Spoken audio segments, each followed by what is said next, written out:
அயோத்தி நகரம் மகிழ்ச்சியின் கடலில் மூழ்கியது தசரத மகாராஜாவின் அறிவிப்பால்.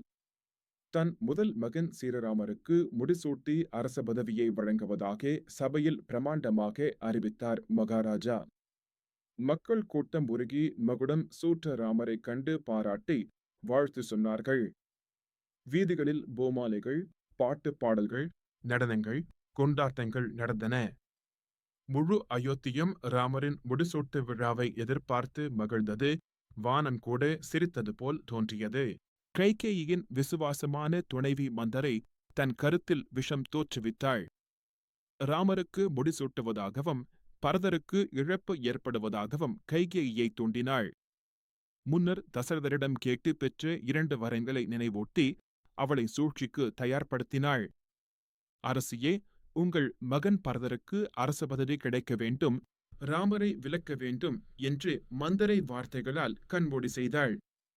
அரண்மனையின் இருண்ட அறையில் இந்த சூழ்ச்சி பணம் பிடிக்கப்பட்டது. கோபத்தில் கைகேயி சபையில் நின்று தன் கோரிக்கையை முன்வைத்தாள். பரதருக்கு முடிசூட்டுங்கள், ராமரை 14 ஆண்டுகள் வனவாசத்திற்கு அனுப்புங்கள் என்று உரத்து பேசினாள். தசரதரின் அளித்த வரங்களை நினைவூட்டி. மகாராஜா தசரதர் உடல் நடுங்கி மனம் உடைந்து துயரத்தில் மூழ்கினார். அவர் முகத்தில் வந்த வேதனை, கண்களில் கூந்தல், அரசியின் கோரிக்கையால் அவர் உயிர் விட்டு போகும் துன்பம் எல்லாம் தெரிந்தது. சபை மௌனமானது. ராஜ்யம் நடுங்கியது. ராமர் தன் தந்தையின் வார்த்தைக்கு கீழ்ப்படிந்து 14 ஆண்டு வனவாசத்தை ஏற்றுக்கொண்டார். முகத்தில் சமாதானமும் கடமையுமாக இருந்தது. அவருடன் சீதையும் லட்சுமணரும் இணைந்து எங்களும் உங்களுடன் வருவோம் என்று உறுதியாக நின்றனர். சீதையின் அன்பு, லட்சுமணரின் சகோதர பாசம் ராமரின் தர்மத்தை வெளிப்படுத்தியது.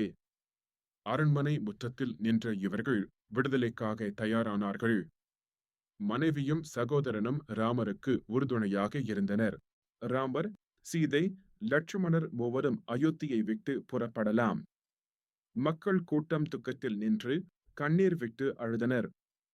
நகர வாசலில் நின்ற மக்கள் தங்கள் அரச குமாரர்களை வழியனுப்பினர்.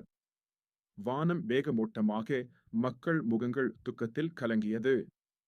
அயோத்தி மக்கள் இழப்பின் வலியில் மூழ்கினர். ராமரின் பயணத்தை பார்த்து நின்றனர். நகரம் வெறுமையாகி துக்கம் நிலவியது. ராமரின் வெளியேற்றத்தால் தசரத மகாராஜாவின் மனம் உடைந்தது. துக்கத்தில் உயிர் விட்டார். அவரது இதயம் ராமரை நினைத்து உடைந்து அரண்மனை மௌனமானது. வார்த்தைகள் இல்லாமல் ராமரின் பெயரை உச்சரித்து மூச்சு நின்றது. அந்த மகாராஜாவின் மரணம் அயோத்தியை மேலும் துக்கத்தில் ஆழ்த்தியது. வாரிசு இழந்த ராஜ்யம் தசரதரின் உடல் அருகில் பரதர் வரும் வரை காத்திருந்தது.